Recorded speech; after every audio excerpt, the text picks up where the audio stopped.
রব্বি কারীম বলতেছেন,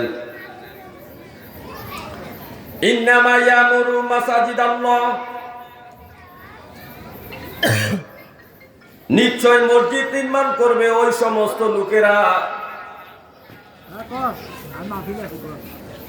মান আমানা বিল্লাহি, যারা আল্লাহর প্রতি ঈমান আনবে, ওয়াল ইয়াউমিল আখির, যারা পরকালের প্রতি ঈমান আনবে। ঈমানের কিন্তু অনেকগুলা শাখা, কিন্তু আল্লাহ এই জায়গায় দুইটা শাখার কথা বলছেন। আল্লাহর প্রতি ঈমান, দ্বিতীয়ত বলছেন পরকালের প্রতি ঈমান। এই দুইটা বিষয়ের মধ্যে ঈমানের ৭৭টা শাখা লুকায়িত আছে। এই দুইটা সাবজেক্টের উপরে আল্লাহর প্রতি যদি আপনি ঈমান আনেন, তা আল্লাহ বলছে, হে আমার বান্দারা, আমার নবীর প্রতি ঈমান আনো। তাহলে নবীর প্রতি ঈমান আনতে হবে। ফেরেশতার প্রতি ঈমান আনো, ফেরেশতার প্রতি ঈমান আনতে হবে। কিতাব কালামুল্লাহর প্রতি ঈমান আনো, কোরআন শরীফের উপর ঈমান আনতে হবে। পরকাল এবং আল্লাহর প্রতি ঈমান, পরকালের প্রতি ঈমান, এই দুইটা সাবজেক্টের উপরে আল্লাহ তাআলা এই দুইটা হুকুমের উপরে ৭৭টা ঈমানের শাখা লুকায়িত আছে। এই ঈমান আনবে যারা আল্লাহর প্রতি এবং পরকালের প্রতি, ঈমান আনার পরে তারা কি কাজ করবে? ওয়া আকামাস সালাত, ওয়া আকামাস সালাত, তারা নামাজ পড়বে, নামাজ প্রতিষ্ঠা করবে। ওয়া আতা যাকাত, এবং যাকাত দিবে। সম্পদের নিসাব পরিমাণ সম্পদ হয়ে গেলে ওই ব্যক্তি যাকাতও দিবে। ওয়ালাম ইয়াখশা ইল্লাল্লাহ, আল্লাহকে ভয় করবে, তাকওয়া অর্জন করবে, মুত্তাকি হবে। আল্লাহর প্রতি ঈমান, পরকালের প্রতি ঈমান, এই দুইটা বিষয়ের উপরে ঈমান আনার পরে এই ব্যক্তিরা কি করবে? নামাজ পড়বে, যাকাত দিবে এবং তাকওয়া অর্জন করবে। এই 5টা গুণ সম্পূর্ণ ব্যক্তি যিনি হবেন, তিনি মসজিদ নির্মাণ করবেন। এই 5টা গুণ যার মধ্যে থাকবে, তিনি মসজিদ নির্মাণ করবেন। মসজিদ নির্মাণের জন্য ইট দিবেন, সিমেন্ট দিবেন, রড দিবেন, বালু দিবেন, মসজিদের জন্য টাইলস দিবেন, অজুখানা বানিয়ে দিবেন, লাইটের ব্যবস্থা করবেন, মাইকের ব্যবস্থা করবেন, ফাঁকার ব্যবস্থা করবেন, এসির ব্যবস্থা করবেন, সব কিছুর ব্যবস্থা করবেন ওই সমস্ত লোকেরা। হে আমার ভাইও, তো আল্লাহ বলতেছেন, ফাআসা উলাইকা আইয়াকুনা মিনাল মুহতাদিন। আল্লাহ কয়, আশা করা যায়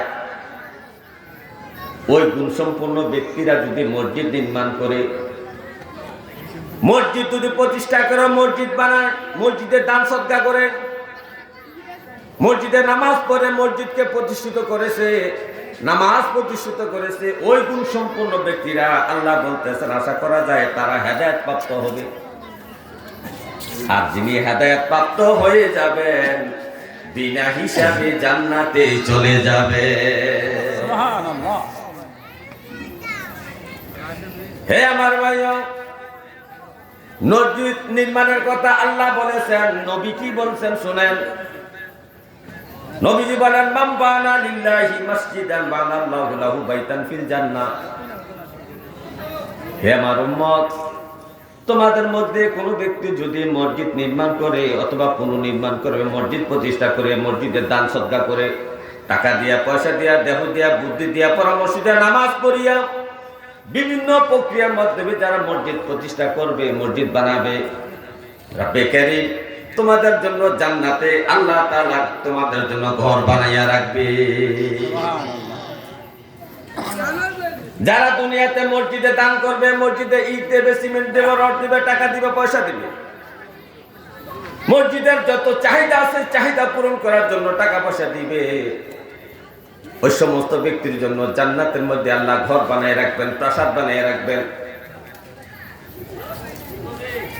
এই ওয়ার্ডা, এই হাদিসের ওয়ার্ডা হযরত ইমাম মালিক রাহমাতুল্লাহ আলাইহি ওনার যুগে, অর্থাৎ বাদশাহ হারুনুর রশিদ, নাম শুনছেন না বাদশাহ হারুনুর রশিদ? বাদশাহ হারুনুর রশিদ ছিলেন আব্বাসীয় সাম্রাজ্যের একজন খলিফা। নবীজির পরে আবু বকর, ওমর, ওসমান, আলী রাদিয়াল্লাহু তাআলা আনহুর পরে উমাইয়া শাসন আসছে। উমাইয়া শাসন প্রায় 89 বছর পর্যন্ত উমাইয়া শাসন ছিল। উমাইয়া শাসনের পরে আব্বাসিয়া খলিফাদের শাসন শুরু হয়েছে। প্রায় 508 বছর পর্যন্ত আব্বাসিয়া খলিফারা শাসন করছে। কত বছর? 508 বছর। এই আব্বাসিয়া খলিফাদের মধ্যে একজন খলিফা হলো বাদশাহ হারুনুর রশিদ। এই বাদশাহ হারুনুর রশিদের আমলে ইমাম মালিক রাহমাতুল্লাহ আলাইহি জীবিত ছিলেন। এই বাদশাহ হারুনুর রশিদের রাজধানী ছিল বাগদাদে। এই বাগদাদ থেকে পুরো আরব জাহানটা, আরব দেশটাকে উনি শাসন করতেন। মক্কা মদিনাও তিনি শাসন করতেন। বাদশাহ হারুনুর রশিদ ওনার আমলে হযরত ইমাম ইউসুফ রহমতুল্লাহ আলাইহি জীবিত ছিলেন, ইমাম মুহাম্মদ রহমতুল্লাহ জীবিত ছিলেন। তো উনি ওনার দরবারের মধ্যে কোরআন ও হাদিসের আলোচনায় একটা মজমায় যাইয়া হাদিসের একটা বর্ণনা শুনলেন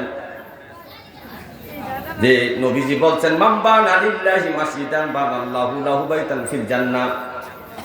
যে ব্যক্তি দুনিয়াতে মসজিদ নির্মাণ করবে, নির্মাণের সহযোগিতা করবে, মসজিদ বানাইবে, মসজিদ প্রতিষ্ঠা করবে, পুনর্নির্মাণ করবে, ওই ব্যক্তির নামে আল্লাহ তাআলা জান্নাতের মধ্যে একটা ঘর বানাইবেন। এই ঘরের মধ্যে যে নেম প্লেট থাকবে, এই নেম প্লেটের মধ্যে তার নাম লেখা থাকবে। বাদশাহ হারুনুর রশিদের মনের মধ্যে বড় আশা জাগলো, হায় রে, আমি কি জান্নাতে যাইতে পারবো কি? তারপর আমি তো জানি না, আমি তো মানুষ, আমার তো ভুল ত্রুটি আছে। তবে মসজিদ বানাইয়া যদি জান্নাতের মধ্যে একটা ঘর বানাইতে পারি, আমি যতই পাপী হই না কেন, পাপের শাস্তির পরে আমি অবশ্যই জান্নাতে আমার ঘরে থাকতে পারবো, ঘরটা আমি দখল করতে পারবো, যেহেতু জান্নাতে আমার নামে একটা ঘর বরাদ্দ আছে। এই আশা করে বাদশাহ হারুনুর রশিদ তার রাজ দরবারের সমস্ত সদস্যদেরকে আহ্বান করলে, পরামর্শ করলেন, হে আমার সভাসদেরা শোনো, আমি একটা মসজিদ নির্মাণ করব বাগদাদের মধ্যে। আমার নিজের অর্থায়নে মসজিদ তো বিভিন্ন জনের সাহায্য সহযোগিতা নিয়ে নির্মাণ করতে হয়, কিন্তু আমি মসজিদটা একা আমার সম্পদ থেকে, আমার কামাই রুজি থেকে আমি নির্মাণ করব। তোমরা একটা জায়গা নির্ধারণ করো, আমার নির্মাণ কাজে তোমরা সহযোগিতা করো, সব টাকা পয়সা আমি দেব।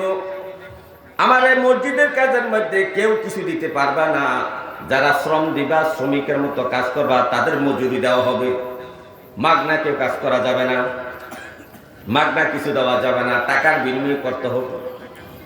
মসজিদের নির্মাণের তো স্থান নির্ধারণ করা হলো, কাজ শুরু করে দেওয়া হলো। রাজমিস্ত্রিরা মসজিদ বানাইতেছে, যোগালীরা যোগালী দিচ্ছে। এর মধ্যে একটা যোগালী তার বাড়ি নির্মাণ করার সময় বাড়ি যে খনন করছে বিল্ডিং করার জন্য, ঘর করার জন্য, মাটির নিচে 3টা পাথর পাইছিলেন। কটা পাথর?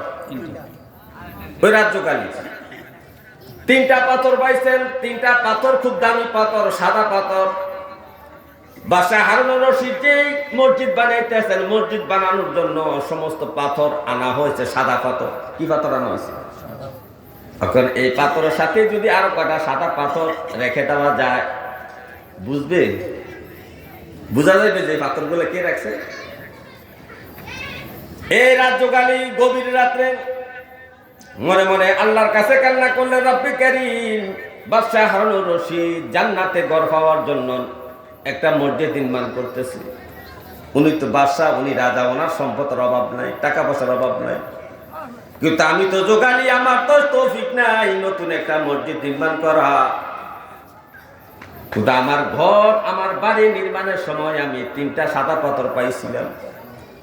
এই সাদা পাথরগুলা আমি বাদশাহ হারুনের মসজিদ নির্মাণের পাথরের সাথে আমি রেখে দিয়ে আসলাম। মাওলা গো, বাদশাহ হারুনুর রশিদকে যদি তুমি জান্নাতে ঘর দিয়া থাকো, তাহলে আমাকে ঘর থেকে তুমি বঞ্চিত করিও না। সুবহানাল্লাহ। এই বলে কান্নাকাটি করলেন। রাতের বেলা দিয়া ওই পাথরগুলা স্তূপের মধ্যে নিজের বাড়ির সাদা 3টা পাথর রেখে আসলেন। মসজিদ নির্মাণ হয়ে গেছে, মানুষ নামাজ পড়তেছে। একদিন বাদশাহ হারুনুর রশিদের ইচ্ছা জাগলো যে আলেম ওলামারা বলছে মাম্বানা লিল্লাহি মাসজিদান বানাল্লাহু লাহু বাইতান ফিল জান্নাহ, যে ব্যক্তি মসজিদ বানাইবে, মসজিদে টাকা দিবে, ইট দিবে, রড দিবে, সিমেন্ট দিবে, পাখা দিবে, টাইলস দিবে, এসি দিবে, কারেন্ট বিল দিবে, ইমাম সাহেবের বেতন দিবে, সবগুলা তো মসজিদের বাবদে খরচ। তা আমি যে মসজিদ বানাইলাম, আল্লাহ যদি আমার ঘরটা, জান্নাতের ঘরটা আমাকে স্বপ্ন যুগে দেখাইতো। মনে মনে সে আশা করতেছে, আশা করে আসার নামাজ পড়ে তাহাজ্জুদ পড়লেন। তাহাজ্জুদের পরে উনি ঘুমায় গেলেন। জান্নাতে ঘর দেখার জন্য উনি আফসোস করতে করতে ঘুমাইলেন। হঠাৎ করে উনি ঘুমের মধ্যে, স্বপ্নের মধ্যে পড়ে গেলেন। স্বপ্নে দেখতেছেন আল্লাহ পাকের ফেরেশতা তাকে ডেকে বলতেছে, হারুন, বাদশা হারুন, ঘুম থেকে ওঠো।